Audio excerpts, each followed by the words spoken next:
You can't fire me. We in this together. I want the truth. You can't handle the truth. Thank you. You are tuned into another exciting episode of the Thursday podcast, and I am your host, Hark.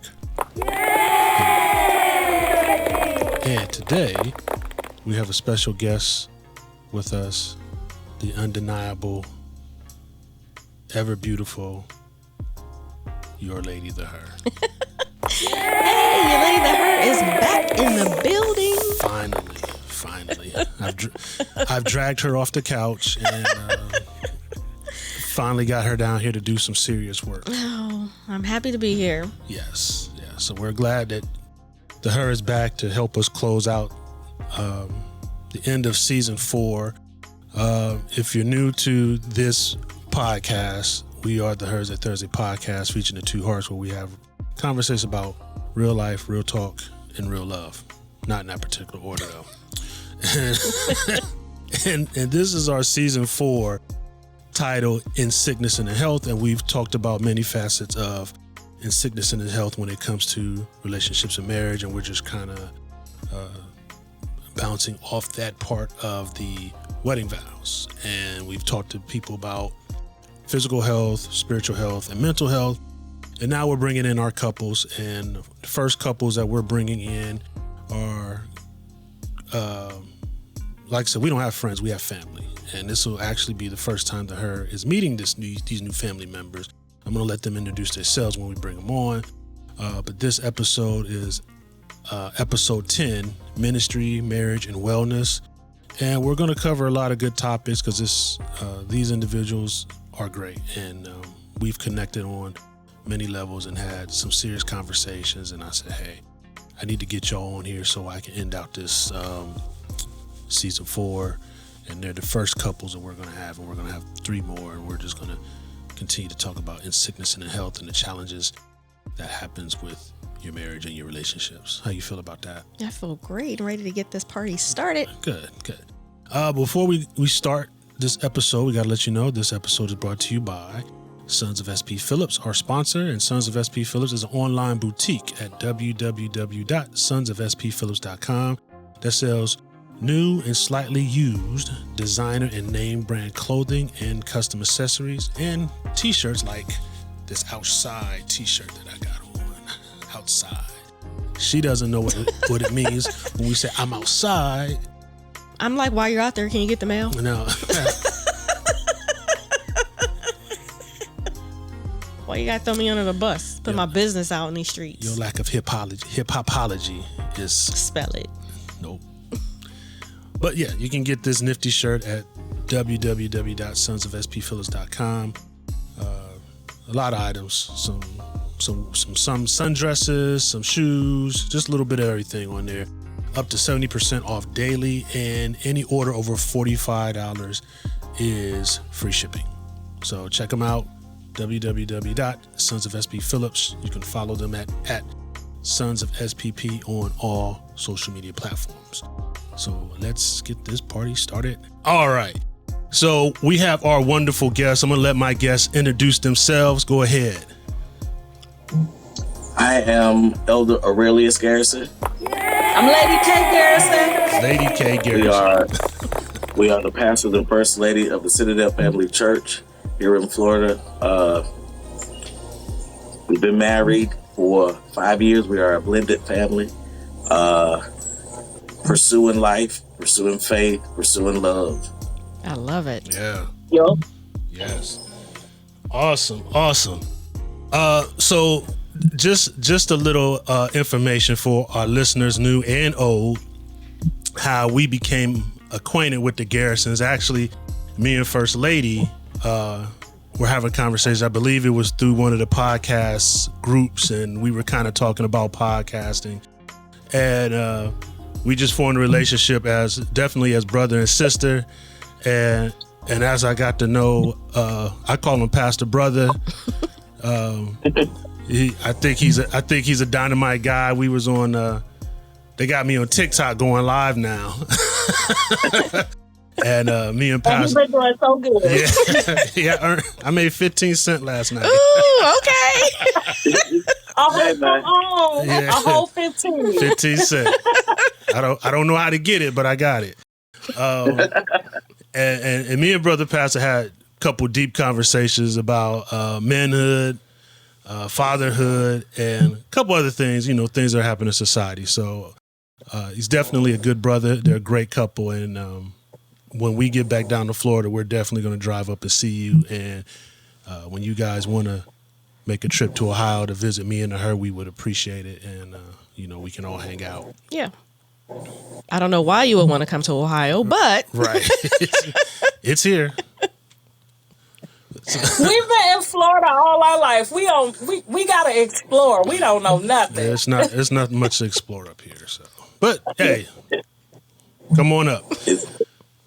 It's time for us to venture out. Come on up. We'll be here. I think we won't probably be down there till next year. Yep, next year in June, I believe. Yeah. I love how y'all have that scheduled already a year in advance. I don't know what I'm doing tomorrow. Yeah. That's what she does. That's your lady to her. Yeah. So we're gonna jump right into our conversation, but before we do, we are gonna have our moment in shoes. And I'm eager to see what our guests have on their feet today. Lord have mercy. So I'll go first. So I have always been been in church my whole life, and I grew up in the Kojic church, and I've always seen pretty sharp dresses. Mm-hmm. But I had the fortunate opportunity to meet a guy named Ronzel Pretlow. Okay. And Ronzel Pretlow came to preach, and when I tell you he preached. But while he was preaching, I noticed his footwear. Mm-hmm. And I was like, wife, did you see his shoes? And she said, I saw his shoes. And I was like, man, I didn't even know that they made those for guys. That's how boxed in my world was. And so I think Father's Day came around, and there's a present for me.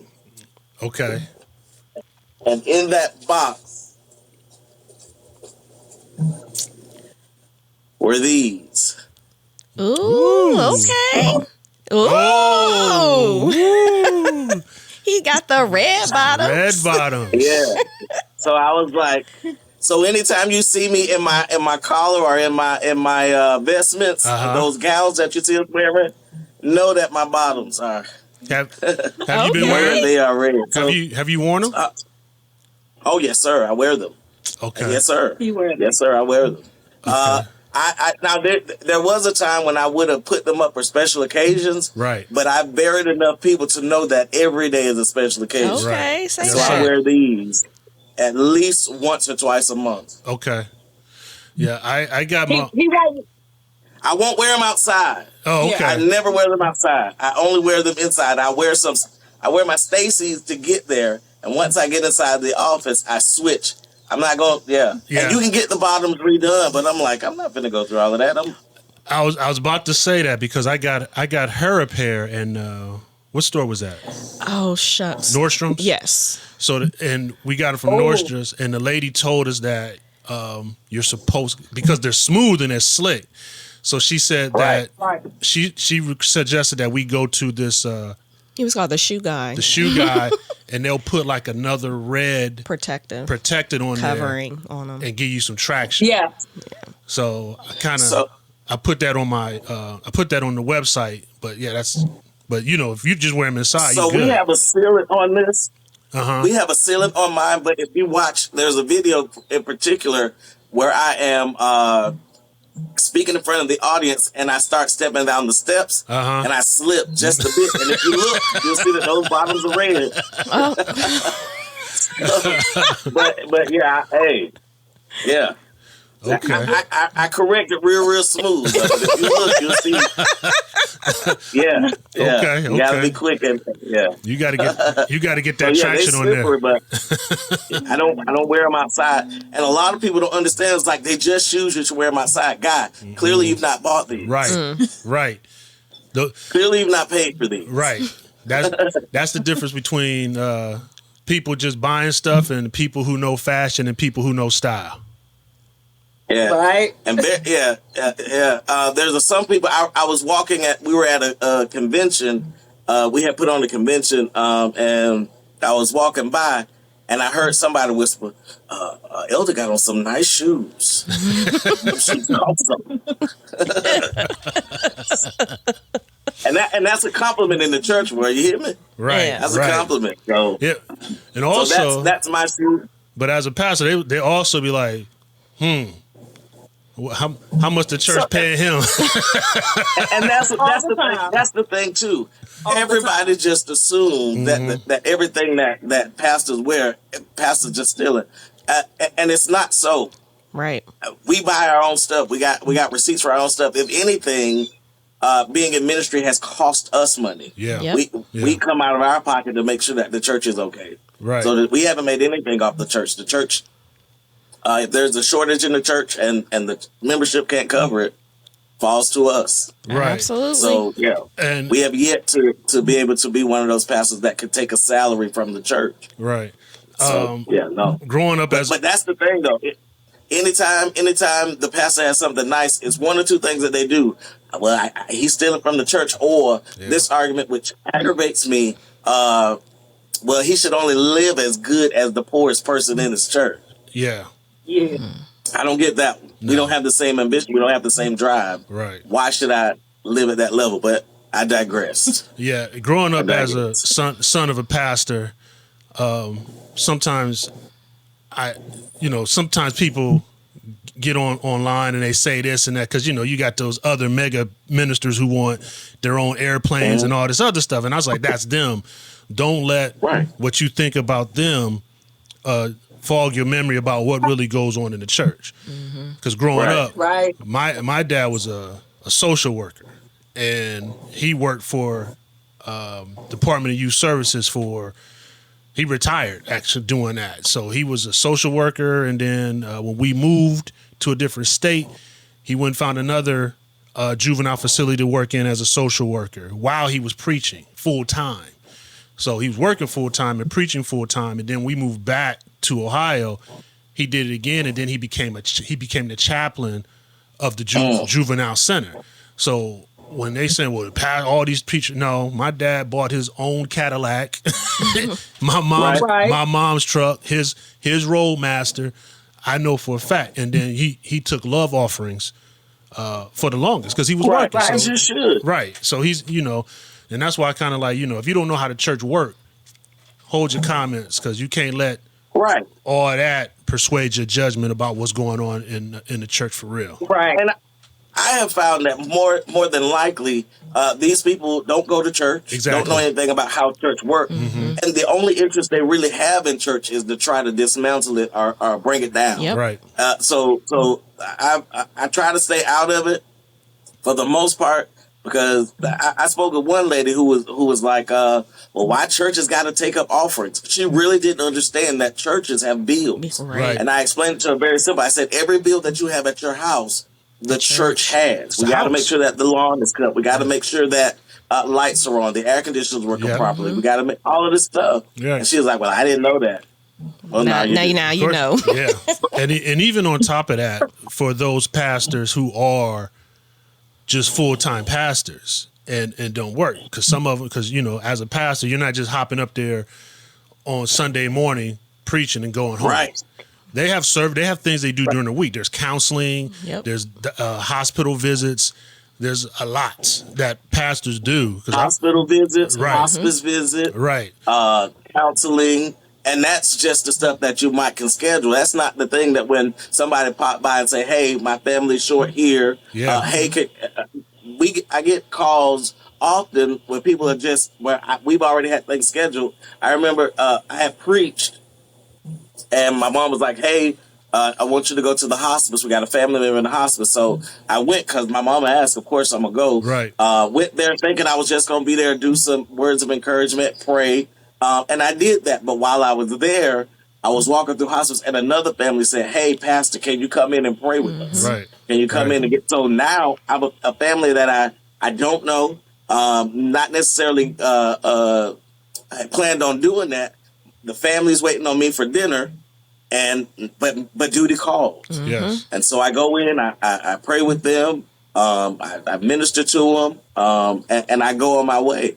And later that family member dies. And, so it's more to it than just that Sunday morning. And even with just a Sunday morning, there's studying, there's reference. Like a lot goes into that 30, 40 minutes that you see on Sunday morning. Right. Hours and hours and hours of research and study and prayer and quiet time go into that 40-minute sermon that you get. Yeah. So it's a lot more than what people see, and a lot more than if you're outside of the life, then you can really grasp or understand. Right. And she's her grandfather's a minister, so she knows the structure behind the scenes. Yeah, because I've watched how it's taken so much time from our family, because my dad's working and then he's doing church business and then he's trying to maintain his household too, and it's not easy work. And just to watch that, because I've watched my dad get up at 2-3 o'clock in the morning because somebody's husband is in the crack house or something. He's going to go get him, or somebody just had an accident in the middle of the night. He's going to the hospital or whatever. So I stay out of it too. I used to kind of get caught up in it, but the way social media is now, man, I stay out of that stuff. What helps in all of that too, those early morning calls, what helps is having a wife that understands. I remember my first call at 3 a.m. To come to the hospital for a young lady who had passed away. And I got the call and told my wife what was happening. She was like, go ahead and go. It makes it easier to have a wife that understands the weight of it and some of the aspects of it. Right. Not her thinking, oh, you got a phone call at 3 a.m, now you got to go. Not thinking that I'm out somewhere doing something crazy. And so I don't have to necessarily fight with home as I'm trying to minister to those in one of their heaviest moments. Right. Right. So it helps to have a spouse that understands and a family that understands. Right. Absolutely. First Lady, let's see your shoes. Because me and Brother Pastor go all day. Yeah, we got. I love that. That's my guy. I can appreciate that. A lot of times pastors don't get to take their hat off with many people. Right. So to have that in you, we appreciate that. I understand. But so I will tell you this, I am not much of a shoe head, right? Excuse us, home duty calls at the same time. Real life. So I'm not much of a shoe head, right? Okay. But I'm a purse girl. Okay. Like I will spend rent on a purse, okay? Like I be like, honey, you gotta carry this month because it's a purse that's calling me. Like it called me on my phone and told me to get it. So, I understand. So most of the time, right. Like, see, she get it. Her gets it. So most of the time I devote my time in making sure his attire is together. I'll spend whatever on his attire. Mine. Okay.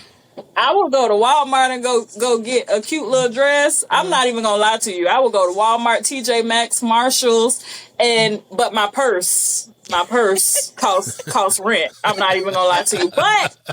But in my defense, I use my W-9 to get that. Okay. I will tell you, these are some of my favorite shoes to see her in. I like a tall woman, and my wife is a couple inches taller than me. But when she put on these heels, and everybody be like, "Well, she taller than you." This, but they just don't know. I love the height. Hey, wow. Put on the heels, girl.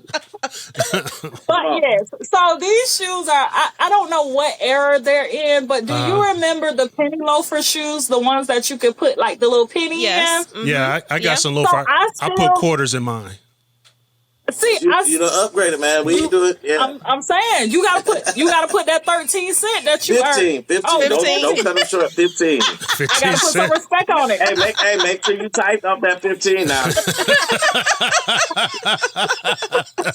But I love those shoes. And Oh my gosh. my favorite designer, Steve Madden, had came out with a heeled version. Okay. So like these are my shoes. Okay. Oh, And then the little nice. heels. Ooh, that's That got is not a little heel. That's a serious I heel love on there. it. That's a serious heel. Right? I love them. And she got a whole, I think over half of our closet is just shoe boxes. Hers. I got a nice little respectable space. Don't point at me. And they're all healed. I love all of them. Throwing me under the bus. Yeah. I love a good heel. I do. I'm trying to ease back into them. My daughter is 4, and you would think like that's a long enough time to recover. But I don't know what it was when I had my daughter. I significantly lost all balance. So I had to work my way back up to wearing heels because I couldn't wear them for the longest. I am just now able to actually wear them and not walk like a penguin. But I'm getting it. I'm getting there. Yeah, I've had some problems with my feet, so I can't so I like wear those heels shoes. anymore. So I do. So I she miss has a these heel. that tie up front.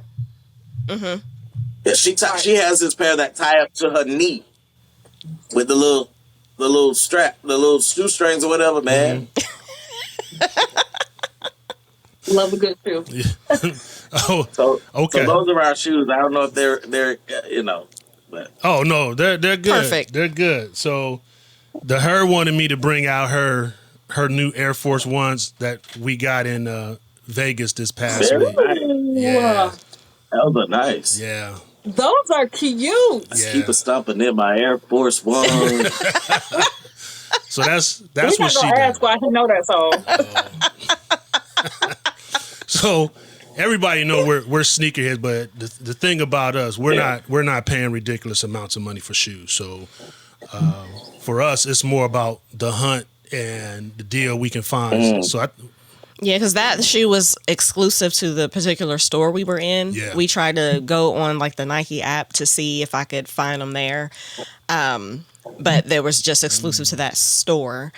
And I came back the next day because they were having a sale, and then the lady gave me additional monies off as a good customer, Dude. on top of the sale that was going on. she got a pair. What Jordans was those? They were Jordan 12. She got a pair of Jordan 12s for $30.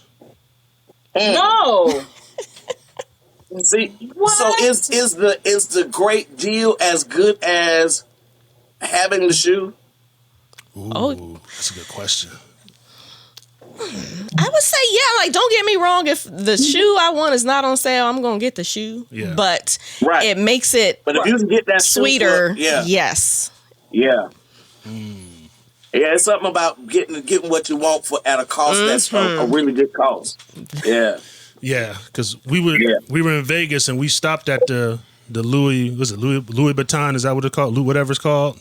And I was looking at Yes, these, I love that stuff. I was looking at some red bottom sneakers. Ooh. So I don't know if I could wear those. The ones I was trying on, they were pretty nice. They were basic. Yeah. Yeah, I don't do the spike toe stuff. Yeah. Yeah. No, I don't wear those. Yeah. Maybe that's stuff her uncle wears. I don't wear that. Yes, my uncle was flashy. So I'm about to show y'all these. I'm about to knock everybody out with these. Oh Lord. Oh. Ooh. Yes. My Air Max. Those are nice. With the chrome. Oh, my Air Max ones. Yes. And the shoelaces Oh, say, those are nice. the shoelaces say, it's not you, it's me. And it got a little, Wow, those are nice. I have never seen those before. yeah, and they got a little Nike thing. Not in that color. I'm getting rid of all that. I got some other laces. I'm getting rid of all that. But yeah, we was at the outlet. Those are nice. These were like $60. And when you go online, the Nike store has them for over 100, and StockX has them for like 2 something. I was finna go for the 120. Yeah. So those are mine. I got some shoelaces for them. I'm gonna do that up, and I'll be wearing. I probably won't wear them. I probably will. I will. Probably in the fall, I'll get a sweatsuit. Give me a great Nike sweatsuit. Then, I do my thing. Ooh.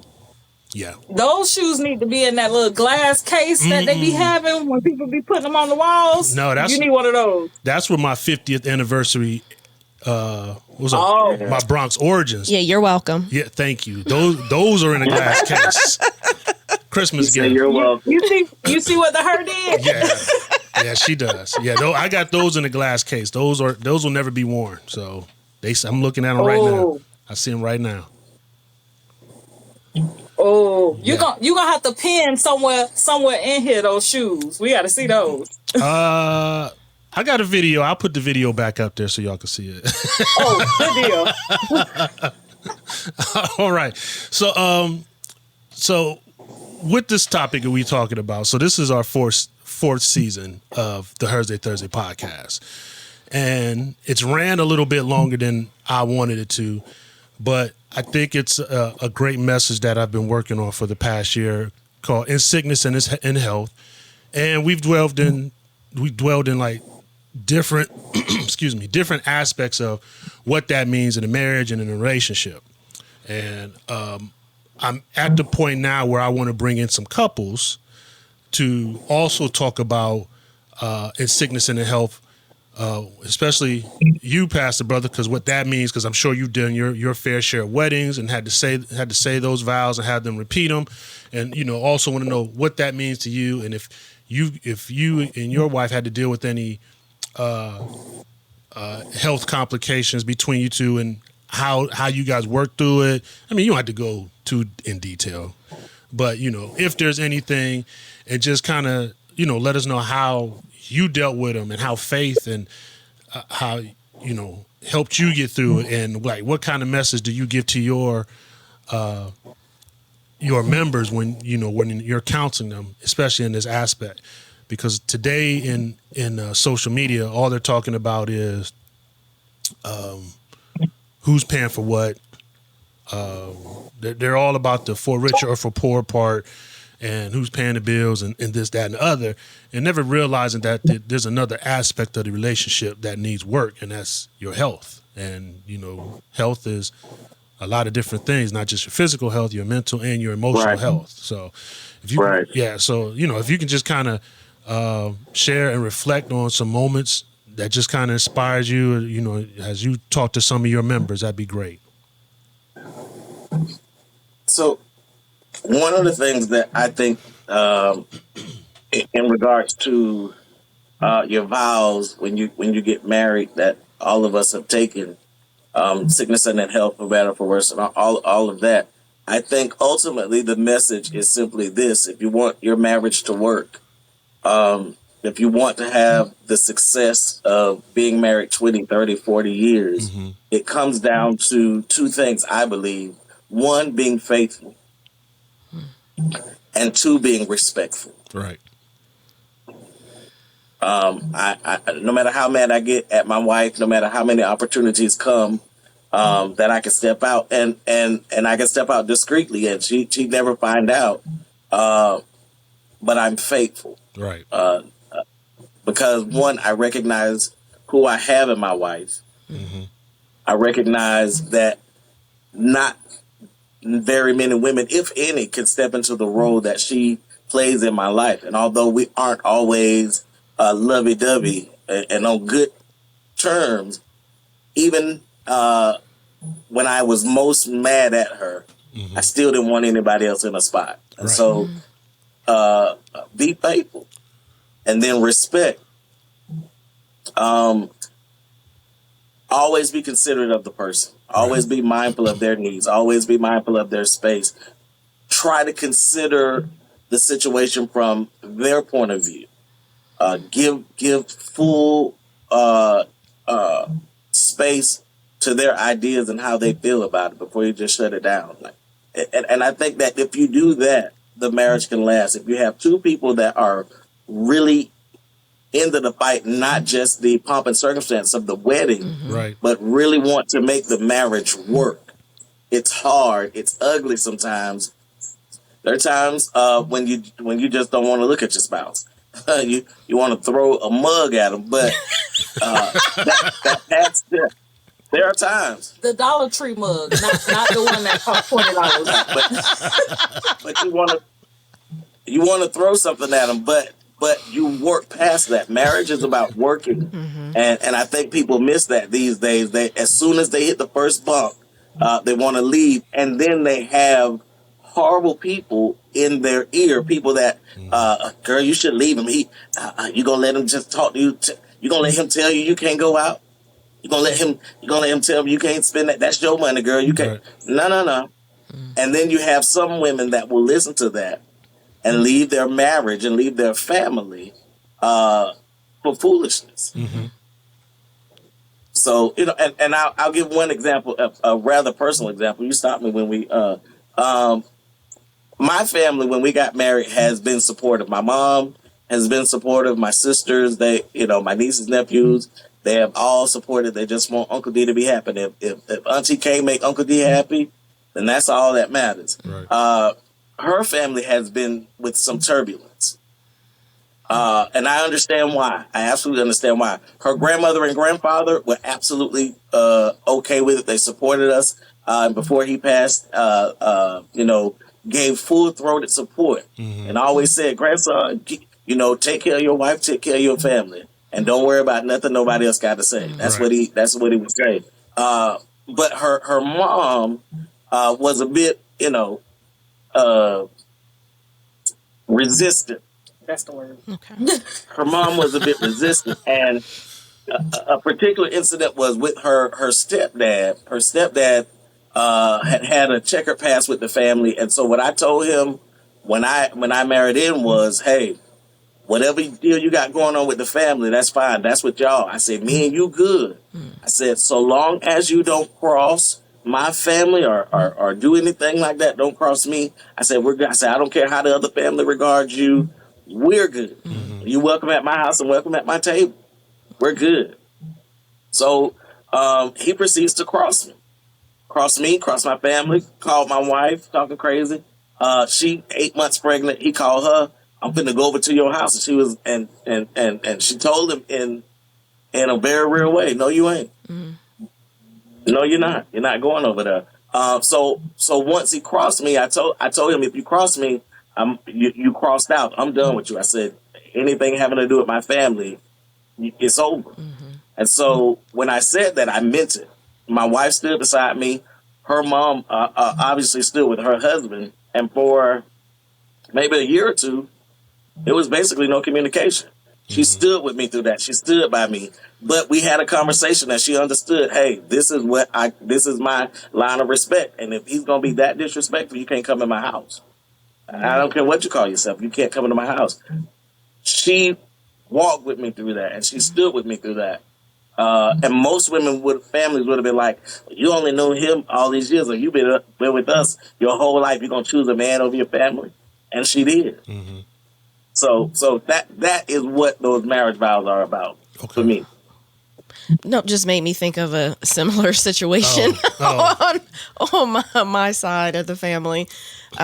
Same situation as stepdad, just disrespectful and clashing with my husband, and he took a stand, and I stood right beside him. Yeah, because wrong is wrong and right is right. Yep. Yeah. It's a different type of space when you have your woman standing beside you, ready, to turn ride or die. You always got your boys that's going to back you up, but when you got a woman who's like willing to step in front of the confrontation to protect you, that's a whole different type of space, and that's part of those vows, for better or for worse, to part all that, and we take those vows seriously. There's nothing that's going to come in between what we have going on, regardless of who it is or what it is, and we have conversations all day, every day, to strengthen our relationship and our bond, and if you got to handle the kids, you go ahead. No, go ahead. You good. You Okay. good. And you They know, old enough. and we have the conversations that we need to have to strengthen our bond, because even if it's her side of the family or my side of the family, nobody's family is perfect, and it challenges. So oftentimes, it challenges my mental health on how I can keep my focus and how I can keep my head on straight. Because then I'm always constantly worrying about Right. how to appease everybody. But then I got to a point, so I don't have to do that anymore because I'm grown. And the marriage vows, part of those marriage vows is also that when you part from your parents and you guys become one. So that's how we move forward in life on everything, mentally, spiritually, physically, everything, and we just keep that union strong, and we don't let anybody come between Right. it. And me and First Lady had a conversation about.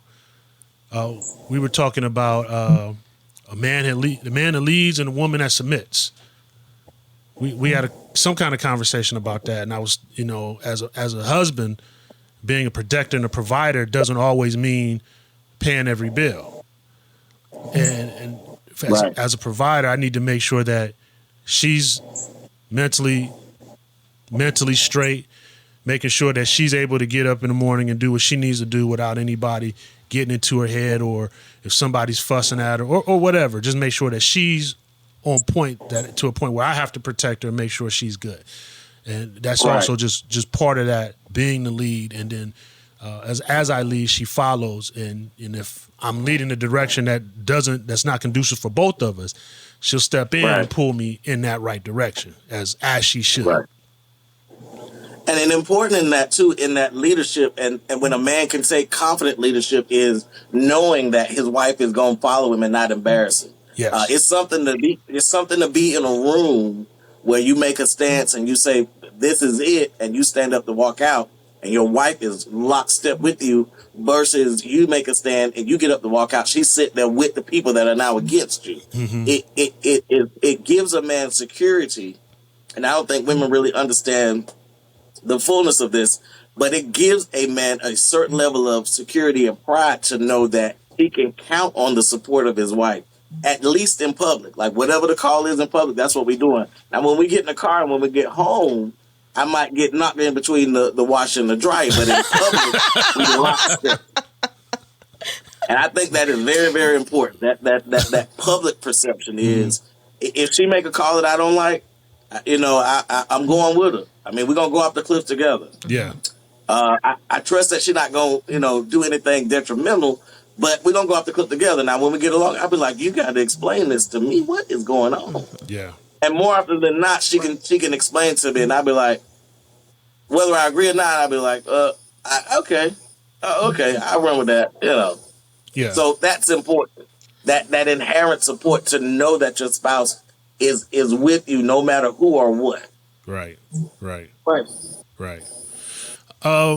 So with your congregation, do you run into anybody that has any serious health issues, and not just physical, but like if they're not getting along, where spiritually or mentally, there's some kind of block that they're having? Do you ever run into those type of conversations with anybody in your congregation?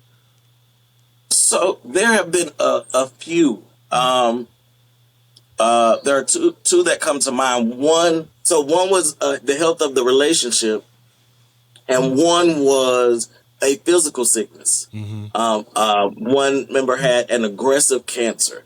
Okay. And praying and counseling through that. I mean, I remember that particular instance. I was on my face, like I was praying. Yeah. And seeking God for that healing, and it came. But the relationship, where the relationship itself, the health of the relationship itself, they weren't married, but they were in a long-term serious relationship, and because they came to us, I helped them. But it was the guy that came. And he was telling me about the things that were going on, and the young lady really wasn't willing to come to the sessions, wasn't willing to talk. She had kind of found her stride in life and felt like, you know what, start being very disrespectful, start being very dismissive. And I ultimately had to tell him, because this was not a marriage. Had this been a marriage, I probably would have went a different way. But because this was just a long-term relationship, I told him, I said, you have to consider yourself in this. Like, she's being disrespectful, she's being discourteous, she's being secretive now, and different people are coming in. I said, it might be healthy for you to end this. And I know that might be controversial to somebody who's watching, but you have in a marriage versus just a long-term relationship. In a long-term relationship, you can consider yourself. And I'm not saying that you should stay in an abusive relationship, but if it's just different lifestyles that have developed in the marriage, you have to resync, you have to recalibrate in that marriage. But in this particular instance, I told him, I said, yeah, I think you should go ahead and let her go. If she wants to go, holding on to her isn't going to, make it any better. If she wants to go, let her go for your health and for your sake. And he did. And it hurt. And I walked with him through that hurt and that disappointment. But he came back. He's striving, and, life goes on. Right. So, yeah. So did you have something you want to say? Yeah, I was just going to ask a question. So, can you tell us what scripture or spiritual principles do you find most grounding when offering counsel? I'm sorry, what'd she say? What scripture or spiritual principles do you find most grounding when you're offering counsel to whomever, whether it's couples or individuals? Okay. Sorry, excuse me, y'all. No problem. One of my favorite scriptures in the Bible is do everything as unto the Lord. Mm-hmm. And so when I'm talking to anybody, especially when it deals in the dynamic of family, husband, wife, siblings, whatever, when it deals in the dynamic of dealing with other people, I always say, treat them and do unto them as you would want God to see you doing. And then there's another scripture that says, as much as is left to you, live peaceably with all men. So that simply says to me that as much as I can stop an argument, as much as I can mitigate anger and ill will, it's left to me to do it as much as I can. So those are the two kind of principles that I give. Treat the person with respect. That goes to the for as much as left to me. What can I do to make sure that my wife is not angry or mad at me? What can I do to make sure that my sister, my brother, my mother don't feel offended? What can I do to make sure my staff doesn't feel offended? Those things are left completely up to me. Mm-hmm. So that's one that I have leaned on for years. For as much as is left to me, Detron, live peaceably with all men. Yeah. Right. And that puts the responsibility on me to act like I got some sense and to be respectful and mindful of other people. Yeah. Okay. I've shared this quite a few times on my podcast, and it was the motivation for this whole season because I watched my father succumb to cancer a couple years ago. And in that battle, I watched my mom fight tooth and nail to make sure he was okay, to make sure they could do everything they could to help him beat the cancer and his diagnosis. And he held on for as long as he could, and it was a struggle.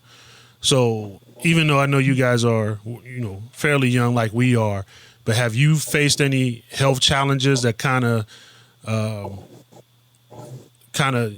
maybe challenged your relationship, and maybe not even physical, just like either mental, emotional? Because I mean, we faced a few, and we've overcome them. So yeah, yes, we have. Kay has had 2 or 3 surgeries, 2 or 3. And each time that the recovery on them was depending on which surgery it was kind of long. My commitment to her was. Is that a Dollar Tree mug that you gonna throw at somebody? No, this is one that's not gonna get thrown. This is my Star Trek mug. It's not going anywhere. Oh, you're a Trekkie. Oh, you're a Trekkie. No, that's gonna be a whole other conversation. Next generation. That's my man. Generation. That's my man. That's my man. If I threw that one, her, you gotta come get me. I will. On the first thing smoking. You gotta come get me. But she had also, when she delivered our daughter, that was a very, Aubrey came 5 weeks early. Her blood pressure was high one day at work. They called me. Hey, her blood pressure's up. She's talking about she's not going to leave work. Yeah, okay. So she left work. We get to the hospital, and that was on a Thursday. And my whole thing was, I'm going to get you home. I'm going to go buy some snacks and groceries and stuff. And we're going to spend the next 3 days locked in the house getting your blood pressure down. Right.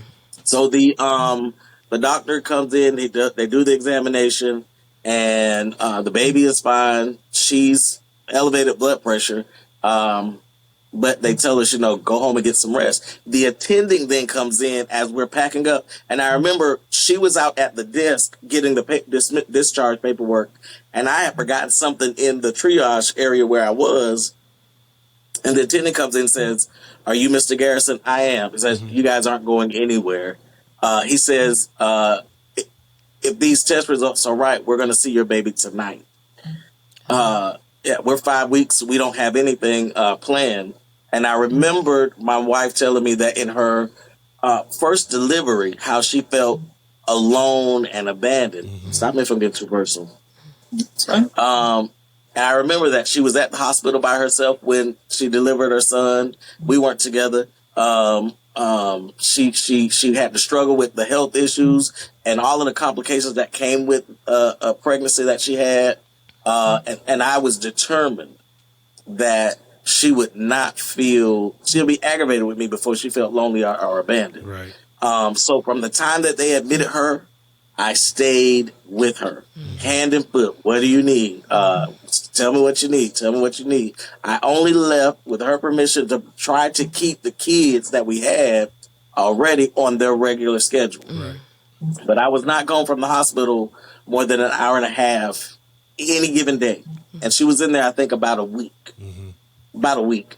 So I stayed with her. I wanted to make sure that she knew that she was not alone, that she knew that I was there, and whatever concern that she had, and because I understand, and I read this, that women of color have post-delivery have they're ignored, their concerns are ignored, and a lot of them end up dying. I made sure that every concern she had, no matter how big or small, somebody was going to see about it. Yeah. She was going home. Right. Aubrey was in the NICU, so I was split between her. The first, I think, 2-3 days after Aubrey was born, she was bedridden, couldn't get up. So I was back and forth between the NICU, making sure that the care that Aubrey was getting was appropriate, and making sure that they knew that she had people that loved her, making sure that she was okay, making sure that she had the food that she needed, whatever she wanted, I went and got, and also making sure that the kids stayed on as much of a schedule as they could. Right. And I remember one night, maybe 4 days in, after making sure everybody was okay, and I don't know if she even knows this, I went home just to take a shower and change clothes. I sat on the couch and just cried. And not because I couldn't handle it, but it just was overwhelming. I was making sure everybody was okay. I sucked it up, and I put on my Superman cape and went back to the hospital and kept it moving. So that was one of the things that a health challenge that happened. Her pregnancies take a lot out of her body, like a lot. Right. And the recovery time on that, I took off 6 weeks to make sure that she was okay. Didn't care what the job had to say. I had already submitted my paperwork. I had a lieutenant call at the time and like, hey, you supposed to be at work. And I was like, well, I'm invoking my FMLA. Right. And they was like, well, I'm going to go ahead and write you up. I'm like, okay. See you in 6 weeks. I'll see you in 6 weeks to deal with it. I'll tell you this. by the time I got back, that little write-up was already gone because, again, I had already submitted my FMLA. All I got to do is call and invoke it. Yeah. So, thankfully, she recovered. I don't think she ever felt neglected or abandoned. If anything, like I said, she was going to be aggravated with me. And Aubrey came out healthy, vibrant, very brilliant, has moved off of the preemie scale onto full term scale and is exceeding in school and all of that stuff. So that was one health thing where I was overwhelmed, but I was able to push through it because I knew what she needed from me exceeded what I needed to give myself in the span of that time. Right. I want to double back on something you said, and I think this is a teaching moment. And I've heard this so many times about when Black women are in the hospital and how they're neglected. Because my wife went through this, and the two ladies we talked earlier in the season about menopause have even alluded to this, that like when Black women are in the hospital, they don't give them the greatest of care because they feel like, right, you can handle it. Because when COVID started, nobody knew what COVID was, and she had it, but it kept coming up negative. So when my wife is sick, I know something's wrong with her. So we went to the hospital, and they said, "Oh, you just had what?" They said, "Yes." He said I was hyperventilating. Right, and kind of chucked her out the door. And I pulled up. She's sitting outside on the sidewalk crying. So I'm ready to run past security and break somebody's jaw. I was like, "What'd you do to my wife?" Right. But I think that's something that people need to pay attention to when our Black women are in hospitals or seeking care. Because I even had a goddaughter who had a miscarriage, and she said they wouldn't give her any medication because they felt like she could handle it. And we are losing our Black women in that retrospect. And I think that's what is that? Is that a mortality rate? Something like that? It's a death rate or something? A rate that we're losing our women in pregnancy, after pregnancy and things like that because things are happening to them and they're not getting the best care. So I'm glad you put that out there, and I wanted to jump on that and put that out there, especially in this topic for our brothers. When your wife is going to the hospital, be there with her and make sure she's okay, because they're not going to give her the same care as they're going to the person down the hallway. Right. It's honestly it is a real thing. Like, even as far as childbirth, I always recommend our women of color to get a midwife if you can. Like, if you don't have a spouse that'll advocate and help, get a midwife. Or if you don't, be very vocal about what you feel. And I don't care if you have to cut up in the hospital. You do what you have to do. Because while I was in the hospital with having my daughter, just something simple, if he had not spoken up, I don't know what would have happened. And it sounds like, a simple story, but I was in preterm labor because they had already decided that, I'm not going home. So we transitioned to the labor room, and I hadn't had pain yet to where I needed an epidural, but I knew that I had to go to the bathroom. And I was telling them, I'm like, hey, I got a potty. But the medicine that they started to give me made me a fall risk. And so I was bedridden at this point. So the doctor came in and was like, she don't have to go to the bathroom. That should be just the baby pressure, crowning. Yeah, it was just pressure. Yeah. And I'm like, I have to go to the bathroom. So, this carried on for maybe about 5 or 10 minutes. And my husband, he got a short fuse. It don't take him long. He got a short fuse in grace. So when it comes to her and my children and my family, like, you're not going to mess over them. Right. So at this point, because I'm going back and forth and he can see, and you can visibly see on the monitor, this is starting to stress me out. He's like, hey, at this point, what can you do? at this point, she's saying she has to go to the bathroom. What can you do? You need to do something. Right. And the doctor, I guess out of frustration from him kicking in, he's like, you know what? See if she has to go to the bathroom. So they did their medical procedure. And as soon as they hooked up the procedure, I had to go. I went to the bathroom. And the doctor is stunned. He's like, well, what do you know? She actually had to go to the bathroom. Man. And it's like, Dodo Bird, I tried to tell you. Right. I know my body. Right. Yeah. Right. Right. But because he has the MD behind his name, it's just pressure. And I have to go with that. And it's like, no, I can tell you baby pressure versus I got to go potty pressure. But something as simple as that. Mm-hmm. Your voice can go unheard, and it's crazy why we have to deal with that kind of thing. So yes, I always advocate, like, speak up. I don't care what lengths you have to go through, just do it. I think the reason why Black and brown voices are oftentimes ignored is because all too often on social media, Black and brown voices, and I say this not to paint the masses with this one swath, but a lot of times Black and brown voices are portrayed in the media, social media, as being ignorant and just extra. Right. And I think a lot of times when we come into neutral spaces, mm-hmm. Black and brown people coming into neutral spaces, they're already exhausted and have a preconceived notion as to, oh, they're just this, they're just that, not understanding that, we're not cut from that cloth. Right. So I think, unfortunately, we have to make the distinction that we aren't that group of Black and brown. Right. I think that's the one of the pillars that they build that argument on of dismissal is that, oh, they're just being extra again, mm-hmm. like they are all the time. So right. I think that's one of the pillars that they build that argument on. And I hate to admit it, but to some extent, it's valid. Mm-hmm. To some extent, it's valid. Right. If we're honest with each other.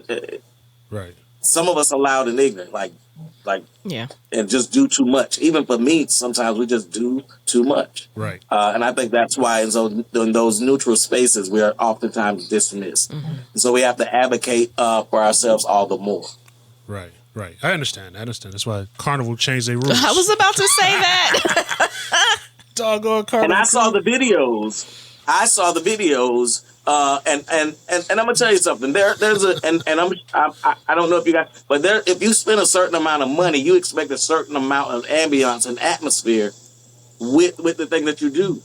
Right. And then to see that kind of activity come in when you done spent your good money and you don't want to deal with it. Right. You don't want to deal with it, So I'm not mad at Carnival at all. When I first heard it, the way they first framed it, I was like, well, that is bad. But then I saw the videos of the speakers and the dancing and I was like, come on. Yeah. That's why you stay away from those 2 and 3 day cruises. Right. Spend a little more.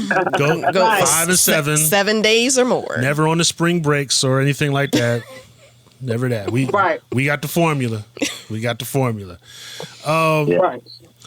Let me ask you this. Did you have another question? No, you're fine. Go ahead. Okay. So how do you maintain spiritual unity when one partner may be weaker or struggling? So how do you advise somebody on that if they're spiritually unhealthy? If somebody's weaker in the relationship spiritually than the other, how do you advise them? So I try to encourage them to get in their Bible and to stay in their Bible. I also if they're not traditionally church, they come into the church by way of their spouse. I try to talk to them and give them resources that are suitable to their level of engagement with the Bible. Okay. I like the King James Version. Mm-hmm. That's what I preach from. That's what I teach from. But when somebody's just coming in, the King James is like, Greek to them. Mm-hmm. They don't understand. So I'll give them the Message Bible, right, or the NIV Bible, something simpler that they can go in. And then I'll recommend, like I find the story of David very interesting. So I'll try to recommend to them a part of the Bible that's just interesting. David, the way David came up and came through and what he overcame. David to me is just, if you don't know about anybody else in the Bible, David ought to encourage you and get you there. Yeah. So that's what I do. I give them a very simple version of it. I make Christianity very, very simple for them. I explain that prayer is just communication. I make it as basic and as simple as they need me to for them to understand that as complicated as we've made church, God hasn't called it to be that complicated. Right. I agree with that. And so I simply try to present to them a simple, appropriate version on their level that they can engage with the word. Yeah, I agree with that because growing up, going to church and Christianity, trying to understand everything was kind of confusing, and trying to break it down and figure out what applies to you and how it applies to your life. But as you grow and mature, and as you read and study and understand, you see what it's saying. And you can put the pieces together as other people just find and look for the pieces they could either use on their behalf, or the pieces they can use to pass judgment on somebody, or the pieces they can use to excuse certain behaviors. But if you're reading your Bible and you're studying, you're putting it all together, you understand there's a plan for your life. And part of that plan is being obedient and understanding. So yeah, I agree where, you say it's complicated and you got to make it easy for those who are new to it.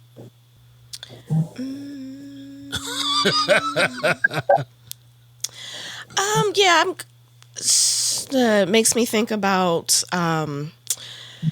counseling. So we know that there is spiritual, going to your pastor for counseling, and then seeing like a therapist. So I'm using quotes like worldly counseling. So do you think there's any way that churches can be more proactive in addressing mental and emotional health? And I say that because I've had bouts with depression. I lost my father to gun violence a long time ago. He and my mom were picking somebody up for church. He was a minister at the time, and an argument the day before led to gun violence on the street that they were picking somebody up for. So both of my parents were in the car, but I lost my dad. And it was really hard for me. I know, our paths are already written, before we're brought into the world.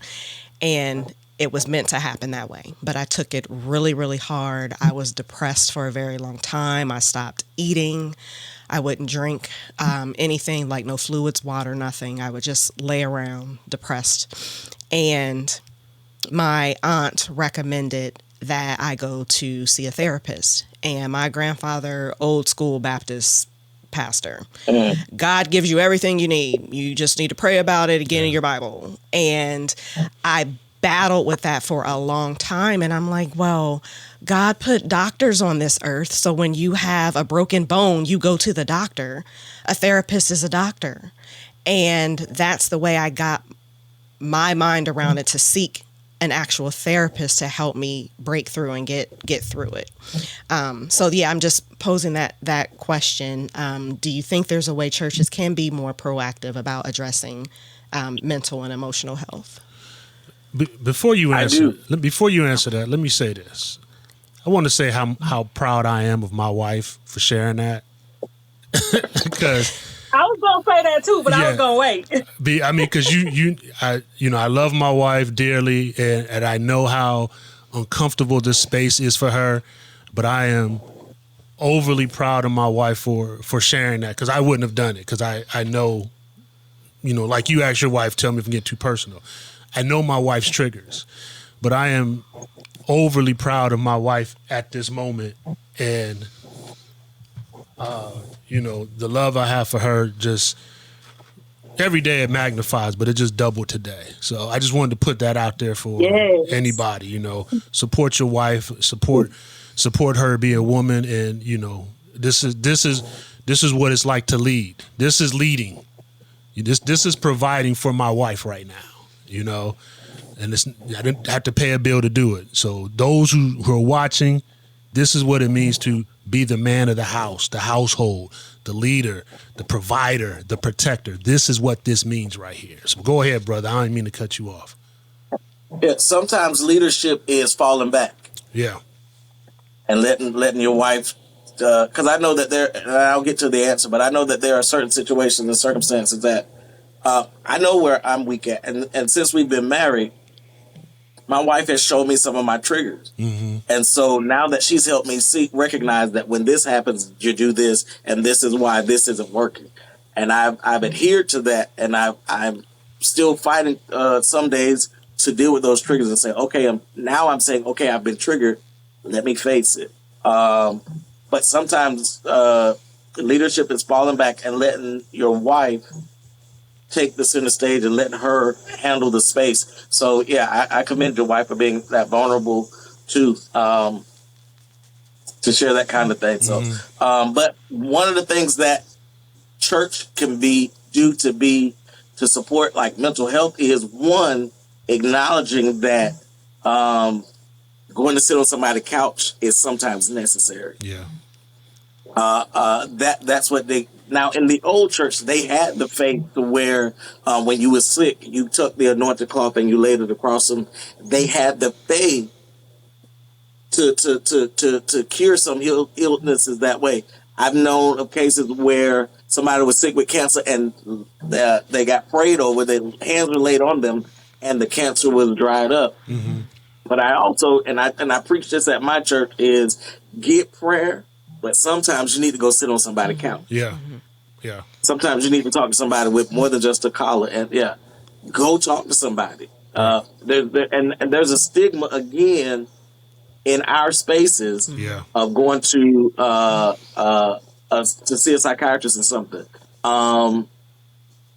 I've had to do it, and I kept it very quiet, very quiet. Mm-hmm.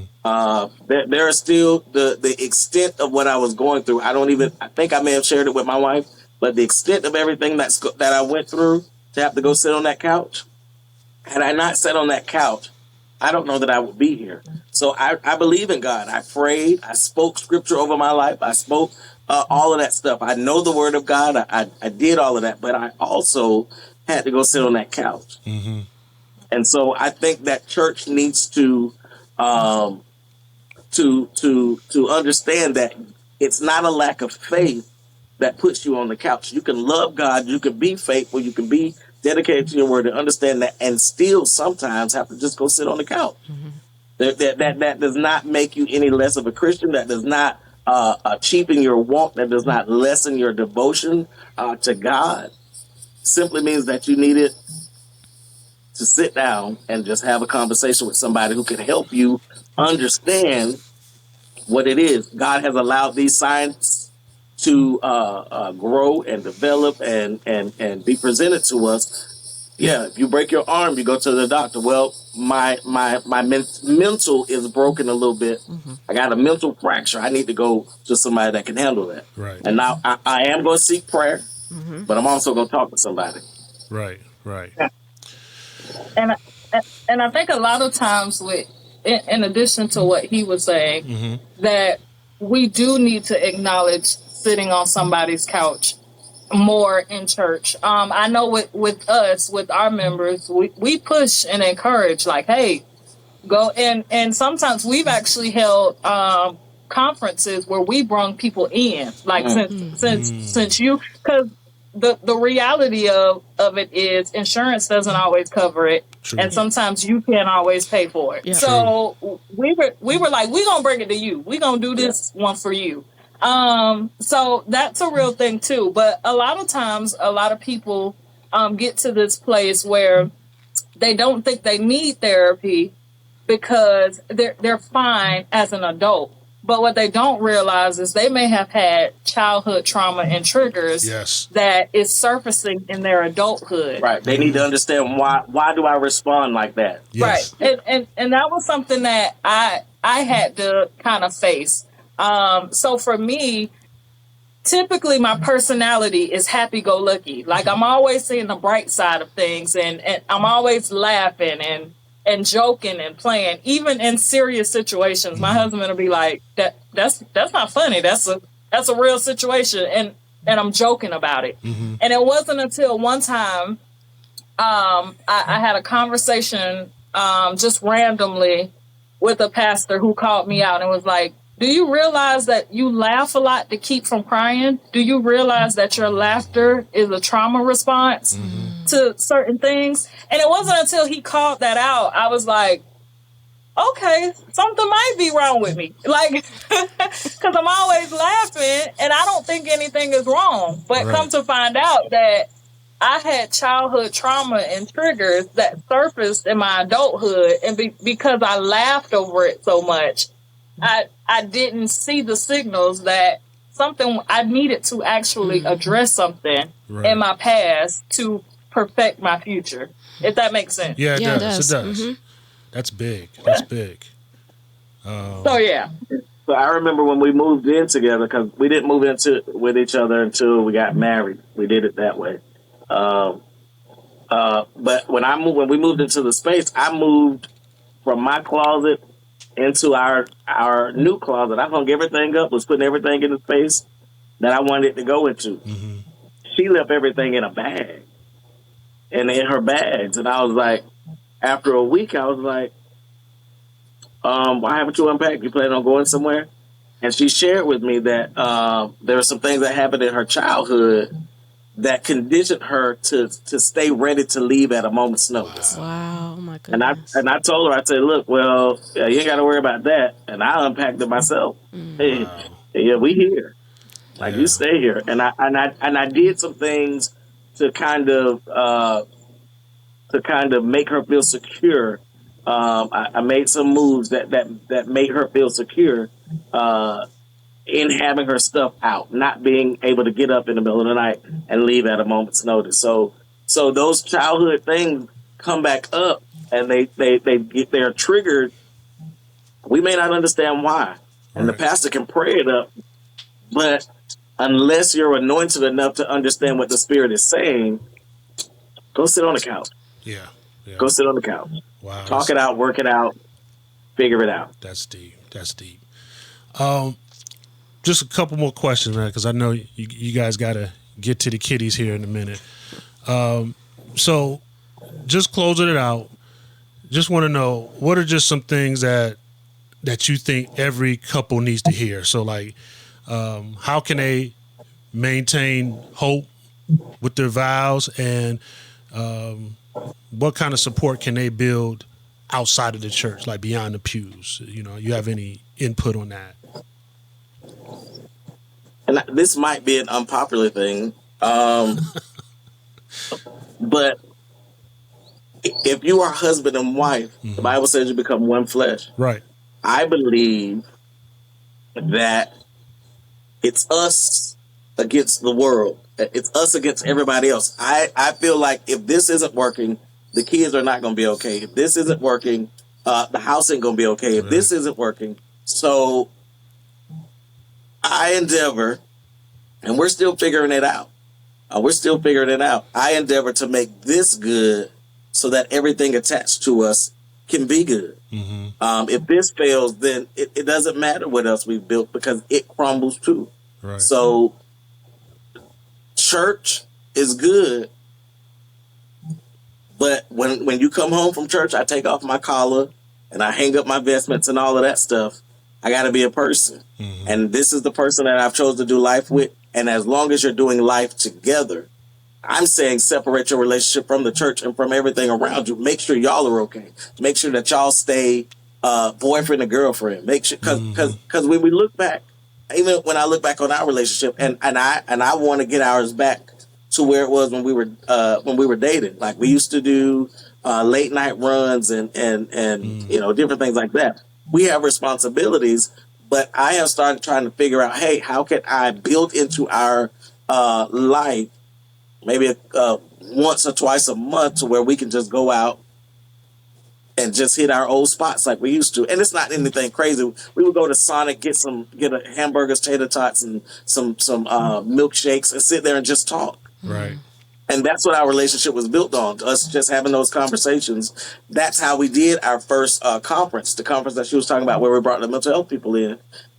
We were just sitting there talking, and I was sharing with her, and she was like, hey, you can do it this way. And it just came about. And we helped a lot of people through that conference. So that's how I would say, make sure that you guys stay individuals. Make sure that you guys stay in tune. Make sure you guys stay connected and make sure that you're nurturing the relationship. And not everything needs to go to pastor, and you definitely don't need to go to your friends, because your friends, now, if you're fortunate enough to have friends that tell you the truth, no matter what, like if you're wrong, you're wrong. And I'm like that with my friends, like, bro, you're wrong. Yeah. You got to go say sorry. Now, here's this. I'm your boy, so I'll tell you you're wrong. Right. I'll tell you why the Bible says you're wrong. But whatever call you make, I'm riding with you. Right. But you're still wrong. And people might be like, but you're a pastor. No, I'm a pastor. I'm a good friend. I gave you the advice. But I'm not going to abandon you because you do something dumb. Yeah. Right. Right. So that's my answer. I think, so for me, I try and live by the scripture in marriage life, how wherever you stand on that spectrum. Galatians 6:9, I believe, that says, let us not get weary in doing good. For in due season, you'll reap a harvest. So, and we think about that, like in personal life, if I keep, giving my tithe, or if I keep being a good person, for me, that applies in marriage. Like you can never go wrong for doing your part in the marriage. You can never go wrong for doing the right thing, right? Mm-hmm. So, and it starts for me. It's more like being transparent. That's a big thing. A lot of times, people. I heard a counselor say, and I wish I could remember her name to recite it, but she was like, there's a difference between being honest with your spouse and transparent, and living transparent in your doing good. Doing good for him would be me being transparent with him. Hey, honey, I'm not in a good space right now. And this is something that I'm learning now. Like we're in it 6 years, going on 6 years. Yeah. Oh, okay. So we're in it for this period of time. We've been married for so long, I don't even count no more. We've been together for a while. Yeah. Yeah, we have. So I don't even count no more. I should be that girly girl that be like, we've been married for six years, 29 days and 60 seconds. That ain't me. I'm not that girl either. I have to look at my ring finger to see my wedding date. Going on 6. Right. Yeah. So we're going on 6 years. And now I'm getting to the point, and just a little testimony about us. Last year, we were going through it, and I told him, I was like, look, I can't give you what you think you need, or what you feel like you need. I'm just not in that space. And really, he could have divorced me because I was emotionally checked out. I was like, look, I can't give it to you. Whatever you want to do, I'm good with it. I am just done emotionally. And it wasn't nothing that he had done. Mm-hmm. It was just the fact that I was discovering myself as a wife. Now I have 2 kids. Now I have, I have 2 kids, and then I'm trying to be attentive to his needs, and then figure out where that is on the hierarchy, husband, kids, mm-hmm. Then myself, and then I'm trying to figure out, well, where does myself come in at? So then we started a church. So I was like, look, I can't give you what you need. I'm sorry. Like I can't. And whatever you do, I'm good with it. And he could have left at that time, but he didn't. And I'm thankful that he is still sticking it out with me. Because in a sense, I know I put him through it too. So I dedicated this year to just figuring out myself and being transparent with him, figuring out myself. So I started going to the gym, and I'm like, honey, I need this time. Like, I'm gonna go to the gym. And he supported me. He at first he didn't understand it. He's like, well, why are you spending all this time in the gym? And then he understood, like, I needed this time. So being transparent with him, like, hey, I'm figuring out myself. I can't be what I need to be for you unless I get this together. And that works for us. It's working for us. Him being transparent with me, hey, I'm dealing with this right now. I don't know how to respond. But I want to let you know this is what's happening.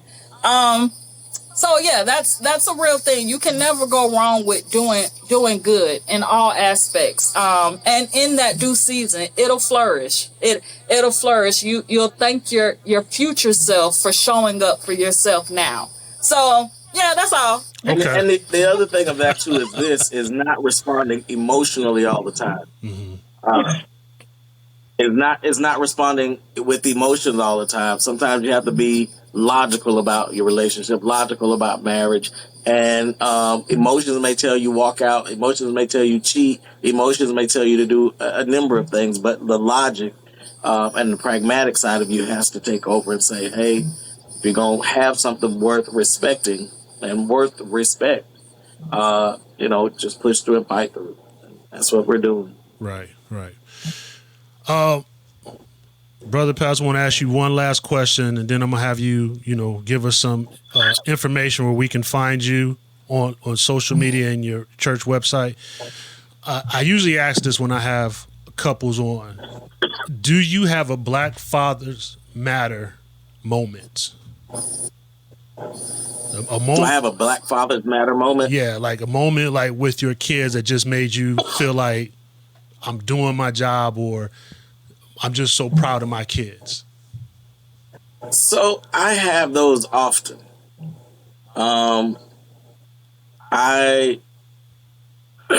Fatherhood for me has not been easy because in some cases I feel like my kids have been used as pawns, and that's a whole nother podcast. Yeah. I'm gonna get you. But I have an older son now. Two older sons. One's 21. One is 19. My older one is now serving in the military in Kuwait right now. He early on in school he was having some difficulties. I got involved. I went to that school. I made sure the teacher knew that, first of all, I'm his father. I advocated for him. If he was in trouble, I knew my kid. So when the teacher was saying stuff that didn't sound like him, I knew it wasn't him, and I advocated for him. Now, when the teacher said something that I knew was him, I took care of it. Right. So they always knew that they could count on me. If Daddy said something, Daddy's gonna do it. And I think being present in their lives like that, showing up for PTA, showing up for every game, showing up for every concert and recital and thing like that. Daddy was there. Every graduation. I'd be late. Sometimes I'd have to leave and go to work, but Daddy was there. Right. And I was talking to my 19-year-old. I was like, "Can you think of a time when I missed you?" And he was like, "No, Daddy, you were there." And we're filling out college paperwork for him now. And he comes and he sits, "Daddy, when did I have my surgery? Daddy, when did this happen? Can you help me with this?" Because he knows I was there. So I put in that time, and now I can see my son is serving a proud military serviceman. Tyler has been accepted into the number 5 best school in the country. And so I see that, and I'm proud of that. We have Aiden, who is consistently hitting the honor roll. And he always is asking me about, he's very interested in politics and international happenings and current events, and we can talk about that. And he's excelling at school. Adrian comes and he asks me these questions. And Adrian is different from everybody else. Everybody else is a bit more pragmatic like me. Adrian is a dreamer like his mother. And I'll be honest, I want him to be him to be pragmatic. And I love the dream part of him, but I want him to understand the fundamentals of the pragmatic, logical side of life. Right. He'll come out and he'll be like, the other night we were talking, he was like, yeah, I want to go to Zimbabwe. And I was like, well, why you want to move to Zimbabwe? He was like, because the US dollar translates and I can have more money over there. But we explained to him the culture and the difference in lifestyles. And so that's who he is. And then Aubrey is... And he's 10 already he's going to 10, Zimbabwe. Already gone for the international exchange. Now, I love the fact that he knows about the international exchange, but I want him to understand the full gravity of what that would mean. And then Aubrey is my only daughter. Okay. And I look at her and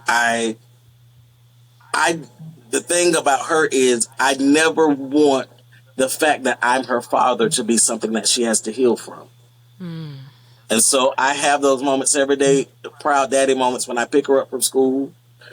There was one morning I was tasked to drop her off and she looked at me and she said, Daddy, I don't feel like going today, but here's what I will do for you. I'll go tomorrow and I won't cry if you let me stay home today. And At 4. no, she was only 3 then. She was 3 then. So you already know. But guess what she did? She stayed home. I backed right out of we were out in front of the child care facility, and I backed out and we went home. And I didn't tell Kate. No. She negotiated the deal so well. To her credit, though, the next day, she dropped off, no tears at all. Now, the day after that was a whole nother show, but she kept her word. Right. So I have those proud daddy moments when I think about the fact that when my children look back, they see daddy. Mm-hmm. When my daughter makes a request of me, she knows that when she calls dad, he's coming. When I need something, daddy's going to be there. And I want to raise her. Now with my boys, I would grab them and give. Even now, Tyler, 19, they're taller than me, and they still. You go get a hug, and I'm gonna kiss you on your forehead while your daddy love you. Come here. And I violate their space. But with my daughter, like, can I get a hug? If she says no, then it's no, because I want her to understand that if she don't want somebody in her space, even if it's family, they don't have a right to be in her space. Right. So sometimes I'll ask for a kiss and she'll be like, no kiss. And I'll be like, well, okay. And then she'll be like, well, all right, then you can get one. Right here. So I have those proud dad moments daily. And sometimes, and I'll tell you this, sometimes those proud moments hurt because I miss my kids. Ernest is in Kuwait. I was getting ready to go to California. They're riding around the city. And I miss those days when I could just get up in the middle of the night and look in their room and make sure they were safe. I miss those days when they were riding in the back of my car and I knew that they were safe. Now they're out in the ether, and I can't do anything to protect them, really. So yeah, I have those proud moments daily, but they're now attached with a bit of ache of not being able just to shield them from the world. Right. I know that was a long version. No, man. It was good. That was very powerful, and I appreciate that. So at this point, just give us any websites, any social media platforms where people can reach out to you if they want to contribute to the church, watch the church on TV or on YouTube or whatever. So, or if they want to reach out to you for any information. Our church is on Facebook, the Citadel Family Church. And there's a free link on there with my email. I think my wife's email might be on there. The Citadel Family Church, that's what we are across all social media, YouTube, Facebook, Instagram, TikTok, where it's all the Citadel Family Church. And my email is definitely on my Facebook, but if you find any social media where you find us, you can inbox us and we'll get back with you. And our messages are on our Facebook, which I got to figure out how to get them off because Facebook has started deleting them. and we also have to update our YouTube, but that's coming. But Facebook has all of our information, email, link for everything. Okay. First lady, you got any information you want to put out there real quick? Yes, outside of our church, I'm gonna preface this. Okay. Okay. I am not your average first lady. Okay. She is not a traditional person. So I am not traditional. I love a good Sunday hat and a sha na na na na, but I'ma also be dancing across the screen on TikTok, right? Okay. So Yeah. you can probably find me on there. TikTok.com/ the little @ symbol, and then that's Lady KAYG. So Lady KG. You can find me there. You'll find him there with me. I had to put that little sprinkle in there. Okay. You'll find him there with me. Right. But yes, and I never want to be the first lady where I am not approachable. So if anybody ever has any questions, you need some prayer. I do not charge for prayer. I have seen that. Mm-hmm. That is a thing, and I don't know why. But yeah, we'll get with you. What? Really? I have never What? charged Yeah. for Yeah. prayer. Oh yeah. Oh yeah. Oh yeah. Wow. People charge for prayer. People charge for spiritual counseling sessions. It get deep. Say that one time. It get deep. So we are not those people. Wow. Now, yeah, we don't charge for any of that, but I'm not against the love offering that, but no, We're not against that either. I'm not against the love offering, but salvation is free. Yeah. And we come to give it freely. Ministry costs, though. So if you want to support the ministry, either by liking and following us on Facebook and sharing, and certainly you'll have an entertaining time following my wife on TikTok. She is a character. I appreciate the fact that she's not traditional in the sense that of a first lady. Now, when we get into our moments at church, she knows how to put the hat on and put the heels on and sit with the pastor's wives and all of that. But at the same time, she also understands that after that collar come off, I'm a person, I'm a man, and let's operate in that field as well. So yeah. All right. Well, hey, I want to say we appreciate you coming on the Thursday podcast. I could speak for the her and say we had a great time. Yes. You made her come out. It's a lot of fun. Yeah, you made her come out her closet there. So me and her gonna have a discussion later. For any new members, new listeners, you can follow us on @2harks on Instagram and look for us on Facebook, and on X it's MSTAJ_HARK. I think that's what it is. I'll put it up anyway. Continue to follow us on YouTube. Just look for the Two Harks, the Thursday podcast. We're streaming on all platforms: Apple, Amazon, Spotify, YouTube. So we're out there. Make sure you follow, like, I follow y'all on Spotify and subscribe. And I want to put this. We real fans. On our sponsor, Sons of SP Phillips, there's a section called SPP Media where there's a series of blogs. If you go to that blog section, you'll see a section called Lady Day blogs, which was blogs for a woman's first focus. And First Lady actually did a blog for us called Woe Management, Managing Yourself First. And it's pretty good content, so check it out. I'll put the link up. But again, we want to thank you. You got one more thing? Man, I said, yeah. Man, let me thank you in front of everybody for your soup advice. There is nothing more frustrating than seeing a man with his tag still on the suit or with the elastic still on the flaps. Yes. Man, if you don't cut those off and go get.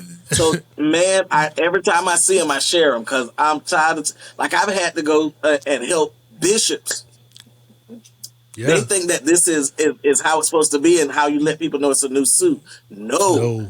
Cut get me some scissors, cut this off. It's not supposed to be there. Unbutton that. It's not button right. Come on. Hey, So thank you for those suit tips, man. We need it. Okay, I'm glad somebody listening. But we gonna talk later because I met a guy in Vegas and me and him, I got in trouble. Man, So- if he wasn't talking to this guy for like 45 minutes Man. and I'm out in the bacon sun. Yeah, we'll talk. We'll talk. Oh, not in the sun. Yeah, we were talking about tailored suits and stuff like that. We had a good Yes. conversation. He was a good brother. And they're not as expensive as one might think. No. Even if you buy off the rack, at least go get it fitted. If you can't afford tailored, Thank you. Because I'm not to the point to where I can afford to go get a fully tailored suit. Right. But you know what I do? I go and I get it tailored to me. Right. Or fitted to me. Right. Yeah. Yeah. I get the sleeves cut. I get my pants cut how I like it. Yeah. And they'll never know. Like most people can't tell the difference really between tailored and if you got it properly fit. Right. They can't tell. Yeah. Yeah. And to get a suit fitted, it's been a minute since I've had to do because my suits are now very, very basic. It used to be maybe $50, $75. Yeah. Yeah. And that's not a lot. Well, it costs more than that now. Does it? Yeah. But I mean, Yeah, it's been a while. Like my wardrobe since I've been an elder is real simple. I'm either in a black suit or a gray one. So it's black, charcoal gray. That's it. I feel like that's it. So I keep those right, but I guess I need to get some more color. You should never put a price on wanting to look your best. That's my thing. Right. Right. Don't just throw. Right. If you're gonna just grab a suit off the And rack looking and put your it on. best doesn't always, and it doesn't always cost as much as you think. No, it doesn't. No. And I share those little tidbits. I mean, I told the guy I went to a thrift store, had a suit tailored. Nobody knew the difference. The tailor thought it was an $800 suit. He said, I would sell this for $800 in my store. I told him I paid I paid $20 for it. There you go. Yeah. Boom. Wow. Yeah. There you go. There you go. I have there is I think that shirt there's $100 dress shirt in my closet now. And $175 pair of pants. And I'm not saying that to brag. Right. That they were gifts. One was because I was helping somebody out and they was like, let me bless you. So you can look good and it don't necessarily cost you anything. Right. But I wear them just like I bought them. Yep. And nobody knows the difference. So, I appreciate the notes, man, because a lot of us grew up without fathers. Yeah. And a lot of us don't know those tricks of the trade. We don't know. Right. So they help. And like I said, I share them as often as I can. I taught my boys. Fortunately, I had to figure it out myself. And I had a friend of mine who was really into fashion. And he helped me. But I taught my boys how to tie a tie. I taught them how to wear a suit. I taught them which buttons they're supposed to wear. Yeah. I taught them all of that. How to wear cufflinks. Right. How to do all of that stuff. So, man, keep sharing them, please. We need the help. All right. Thank you, We need to man. hear it. Thank you, man. Hey, again, Thank you for having us. Thank you for this time. no problem. I'm going to get you on again because I got some other, especially because I want to do a segment on Black fathers again because that's why I asked that. But I'm going to do a season on Black Fathers Matter, so you'll definitely be back on. Definitely bring me in on that one. Okay. And shout out to the Herd. I've been talking about you for about a year now. I'm like, when I'm gonna see my friend? When I'm gonna see my friend? I'll tell you this. At first, when I started watching the YouTube stuff and listening how y'all talk on Spotify, Yeah. I almost thought that it was a gimmick that y'all were doing. That at first I was like, well, she doesn't really exist, and then I heard her talk, and I was like, well, this is a skit that they have going. This is, and I thought it was just a part of that show. But then in each episode, you were just talking about her, and I was like, well, now it's good to see that this is a real deal. Yeah. It's a real thing. Yeah, she's Yes, real. I'm real. She's a thorn in my side. Real. No, she's wonderful. But hey, man, we're gonna let you guys go because I see y'all pointing at the kids every couple minutes. So, All right. Yeah. you know, we'll continue to pray for you. I just want to let you know that we love you. We appreciate you. We'll get down there, or you get up here. We're waiting. We're gonna meet somewhere in the middle. We are. Yeah. We are. All right. So everybody else, we want to thank you for your ears. To her, you have anything to say? No, just always thank you for your ears. Thank you for your ears. All right. So thank you. Continue to tune in, and that's about it. Thank you. Hold on. Don't. Thank y'all so much. Love y'all. Love you too.